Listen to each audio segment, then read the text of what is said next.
भारत पुन्हा एकदा डिजिटल जगात इतिहास घडवण्यासाठी सज्ज आहे. मुंबईत झालेल्या ग्लोबल फिनटेक फेस्ट 2025मध्ये रिझर्व्ह बँक ऑफ इंडियाने लॉन्च केला आहे ऑफलाईन डिजिटल रुपया म्हणजेच ई-रुपी. तसं पाहिलं तर आता भारतात कॅशने फार कमी व्यवहार केले जातात. अधिकतर लोक कॅश खिशात घेऊन फिरण्यापेक्षा फोनपे, गुगल पे, पेटीएम करतात.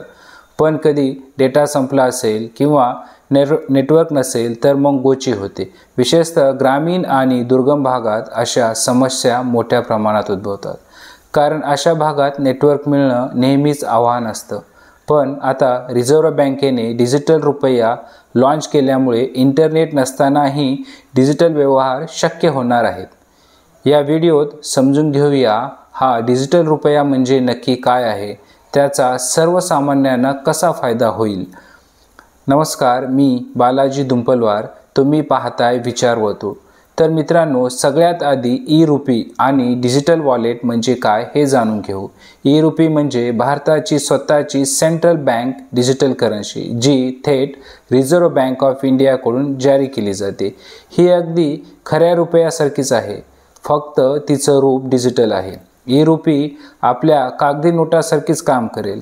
एक प्रकारे आपल्या खिशातील पॉकेटऐवजी मोबाईलमधील पॉकेटमध्ये पैसे राहणार आहेत.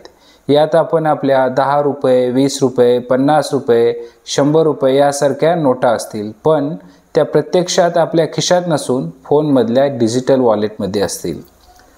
पण आता हे डिजिटल वॉलेट म्हणजे काय हा प्रश्न तुम्हाला पडला असेल, तर थोडक्यात सांगतो. तुमचा स्मार्टफोन म्हणजेच तुमचा डिजिटल वॉलेट आहे. हे एक सुरक्षित टेक्नॉलॉजीवर आधारित साधन आहे जे तुमची पेमेंट माहिती सुरक्षित ठेवते आणि व्यवहार क्षणात पूर्ण करतं. तर ई-रुपी आणि डिजिटल वॉलेट या कन्सेप्ट क्लिअर झाले असतील अशी अपेक्षा करतो.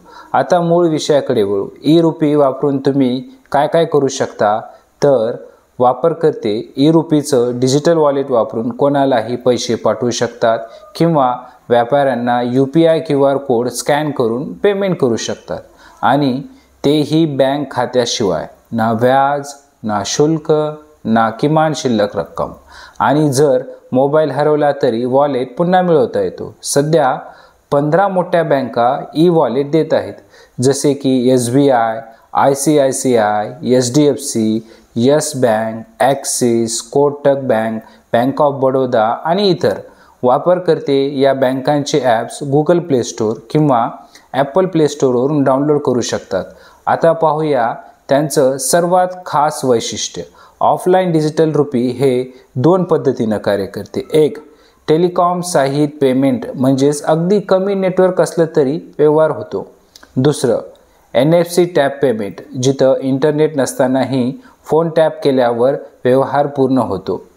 यामुळे काय होते, तर यामुळे दुर्गम भागातसुद्धा डिजिटल व्यवहार सहज शक्य होतात, अगदी रोख पैशासारखे.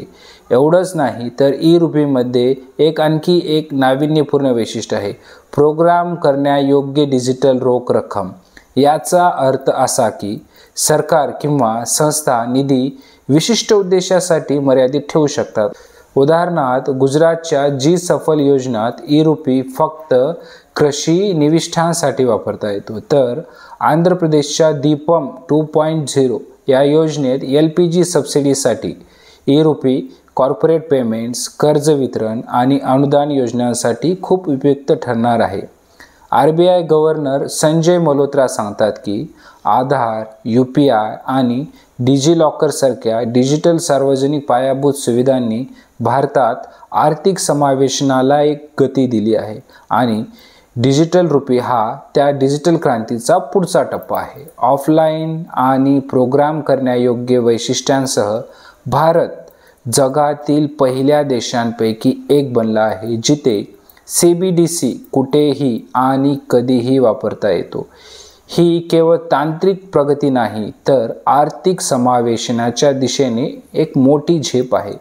तर मित्रांनो, लवकरच आपण सर्वजण डिजिटल रुपया वापरणार आहोत. एक असा रुपया जो खिशात नाही पण नेहमी जवळ आहे. ई-रुपी भारताचा डिजिटल भविष्यकाळ.